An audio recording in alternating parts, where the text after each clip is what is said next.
Pablo Marçal está completamente acabado e isso foi provado no debate do UOL. Marçal completamente perdido depois da cadeirada que ele levou no Datena. Ele bugou completamente quando o Datena deu aquela cadeirada que desnudou o Pablo Marçal, porque ele se colocava como sendo um gladiador antissistema, mas levou uma cadeirada de um velho gordo. Ele não conseguiu nem se defender. Agora, depois de todo aquele show bizarro que ele fez de vitimização e se mostrando fraco, ele não sabe se ele continua sendo vítima ou se ele volta com a postura agressiva. Ele está bugado. Teve um papel pífio no debate, foi lá com uma tala na mão, que eu acho que é falsa aquela tala. Tentou atacar o Ricardo Nunes, depois não soube mais como se comportar, se perdeu. Tudo isso às vésperas das pesquisas da Quest e do Datafolha. Mais uma semana muito ruim pro Pablo Marçal, que vai ter o prego no caixão com essas duas pesquisas, porque a esperança do Marçal é crescer um pouquinho para acenar ou receber um gesto de apoio do Bolsonaro, o que não vai acontecer, até porque Marçal ele é um traiçoeiro, porque ele manda mensagem para as pessoas, para os seus adversários e depois as ataca de modo sujo e sorrateiro. Mas coloca nos comentários 3 pontos. Primeiro, a tala do Pablo Marçal é falsa ou não? Pablo Marçal está acabado depois daquela cadeirada do Datena? E o que você acha que vai acontecer com ele nas pesquisas? Vai crescer ou vai cair? Gostou que o Marçal se lascou? Então like no vídeo e se inscreva no canal. O debate do UOL e da Rede TV foi cercado de muita expectativa, porque era esperado o primeiro encontro do Marçal com o Datena. E o desempenho do Marçal foi pífio, desempenho ridículo. Primeiro ele chegou querendo botar uma banca no jornalista do UOL. Eu vou mostrar o vídeo pra vocês, olha só, pera só. Houve um corte aqui, eu vou mostrar o vídeo do Pablo Marçal. Ele chega no debate e ele fala pro jornalista do UOL, olha, depois eu falo que eu cheguei em cima da hora. E essa é a informação que o jornalista passa e depois o Pablo Marçal volta e começa a bater boca. Olha só, depois leva a cadeirada e fica todo... Olha, eu vou mostrar pra você, ó. Candidato, podemos falar? Tá em cima do horário. Tá em cima do horário? Todos falaram. Mas se quiser a gente fala. O Pablo Marçal chegando agora, candidato do PRTB, ele não quis falar, ele falou que chegou muito em cima do horário. Ah, não foi isso que eu falei não, falei que eu vou responder no final. Corrige isso aí que você falou. O senhor sempre pede pra corrigir, né? Tá certo, corrige. Só corrige quando conversa mentira. O PRTB, ele disse que vai falar depois. Ele falou que chegou muito em cima. Corrija porque não foi isso que eu falei. Tá, dá licença, só espaço de debater lá dentro. Aqui não, tá bom? Obrigado pela informação, obrigado pela participação. Fabiola, é com você. Aí ele fica lá. Fala a verdade, rapaz. Ó, que é o mentiroso é ele. Pablo Marçal, ele é uma piada. Uma piada. Aí ele não sabe se ele é agressivo ou se ele faz o papel de vítima. Porque ele levou uma cadeirada, ele teve que sair de ambulância. Um negócio assim, patético. Um exagero. Só que como ele viu que o episódio pegou mal pra ele, pô, porque ele levou a porrada de um idoso. Aí ele não sabe se ele dramatiza, se ele fica agressivo, ele bugou completamente. Eu já expliquei num outro vídeo que o Pablo Marçal ele sofreu um efeito Caput, que é um bug total. E o legal do efeito Caput é o seguinte, todos aqueles que presenciam o Caput acabam tendo uma grande revelação.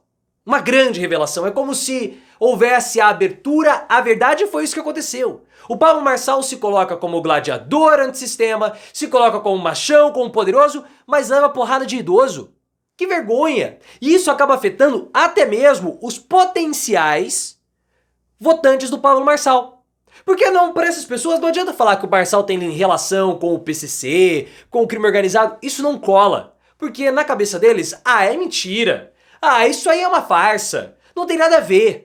Só que eles viram, ninguém mostrou a eles viram o herói levando uma cadeirada de um velho gordo. Por que eu falo velho gordo? Porque passa na cabeça deles. O Datena, um idoso, fora de forma, foi lá dar uma cadeirada no Marçal que o levou pro hospital.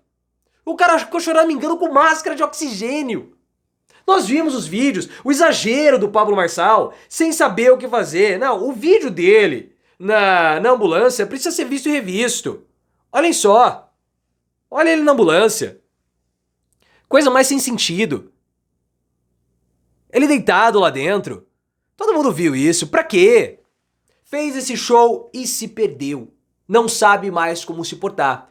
E esse debate é importante nós frisarmos porque ele aconteceu antes das duas pesquisas que vão ser divulgadas. Amanhã ou hoje, a depender do horário que você estiver vendo esse vídeo, sai a pesquisa da Quest. E na quinta-feira, a pesquisa do Datafolha.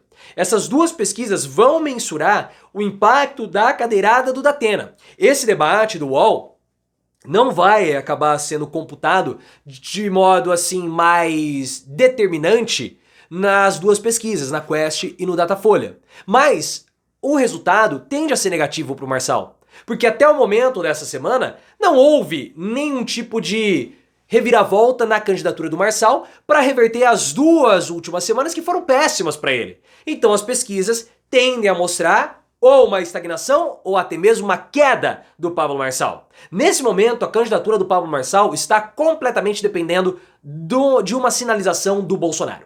Bolsonaro vai ter que sinalizar algum tipo de apoio ao Pablo Marçal. Só que como o Bolsonaro vai fazer isso se o Ricardo Nunes está liderando, inclusive no Datafolha?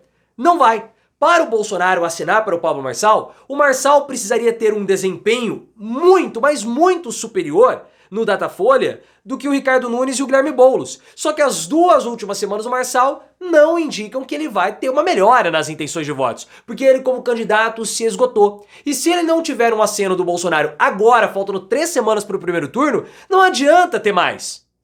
Ele vai patinando, patinando, patinando. Ele não tem novas histórias para contar. E o pior, que ele chega no debate com uma tala no braço. Que tala é aquela? Eu sinceramente acredito que aquela tala do Pablo Marçal é falsa. Ele colocou ali para ter um elemento visual do ataque que ele sofreu do Datena. Então ele foi lá, machucou a mão como se ele tivesse fraturado. Mas o boletim médico do hospital, do Sírio-Libanês, mostra que Marçal não teve nenhuma lesão. Nenhuma lesão séria. Ah, ele teve um traumatismo. Traumatismo é uma pancada. Não necessariamente é uma fratura. Então ele tenta capitalizar em cima daquele episódio, porque ele criou uma própria armadilha ao fazer todo aquele cenário de escarcéu, escândalo que virou deboche, ele se mostrou fraco e agora ele não pode mais mostrar que aquilo não foi nada, como de fato não foi, porque se ele mostrar, olha, não aconteceu nada, ele está se contradizendo. Então ele simplesmente já era. E o pior para o Marçal é que nesse debate, os adversários parece que entenderam como que funciona e o deixaram falando sozinho. Toda vez que o Marçal tentou interagir de um modo mais agressivo, o Ricardo Nunes no começo deu uma caída ali na pilha do Pablo Marçal. Mas depois o Boulos falou, ó, Pablo, eu não vou entrar na sua se você quer só fazer corte para rede social, porque o Pablo Marçal não tem tempo de televisão. Então ele precisa desse caos interativo com os seus adversários para gerar o conteúdo, já que ele não tem tempo de televisão, para publicar nas redes sociais. O que o Boulos fez? Ah, Marçal, fica falando aí sozinho. Parecido com o que o Collor fez com o Enéas na disputa pela Prefeitura de São Paulo nos anos 2000. Ah, fala qualquer coisa aí. E o Ricardo Nunes fez a mesma coisa. Marçal, fala aí qualquer coisa, não vou te dar bola. Então, sem o caos dos adversários, Pablo Marçal perde o chão. Ele não sabe o que fazer. Mostra que ele é um candidato desimportante. Só que ele é uma figura suja e traiçoeira. Porque antes do debate da TV Cultura, quando aconteceu a cadeirada, o Pablo Marçal mandou uma mensagem pro Datena pedindo perdão, pedindo desculpas. E aí o que aconteceu? Ele foi e provocou o Datena com aquele ataque baixo, falando que o Datena atacou intimamente uma pessoa, uma funcionária. E depois, o próprio Pablo Marçal enviou uma mensagem para o Ricardo Nunes também, falando que não deveria mexer com a família. Só que no debate, na primeira pergunta dele, Pablo Marçal, ele tocou no ataque físico que o Ricardo Nunes fez à esposa. E aí, isso tirou o Ricardo Nunes do sério. E tudo isso acaba contando também contra o Pablo Marçal. Porque ele dá esse tipo de golpe, o Ricardo Nunes foi muito bem. Ele fala que, olha, ele entra em contato com a pessoa por uma mensagem, como é esses golpezinhos Pix, desarma a guarda da pessoa e depois faz um ataque sujo durante o debate. Mas no caso do Ricardo Nunes, o que o Pablo Marçal falou não é mentira. Porque existe sim um boletim de ocorrência contra o Ricardo Nunes feito pela esposa. Por mais que ela queira negar, ao boletim de ocorrência, o boletim de ocorrência é verdadeiro, e a esposa do Ricardo Nunes o chamou de bandido, sim. Então o Ricardo Nunes e a esposa querem desmentir o Pablo Marçal, só que nesse caso o Marçal fala a verdade. Tem a reportagem da Folha de São Paulo, tem o boletim de ocorrência, a Tabata Amaral tocou nesse ponto lá no primeiro debate, no debate da Bandeirantes, e depois não tocou mais. Não entraram nas questões pessoais, mas o Ricardo Nunes quis desmentir o Pablo Marçal, mas a história não é bem como o Ricardo Nunes está contando, não.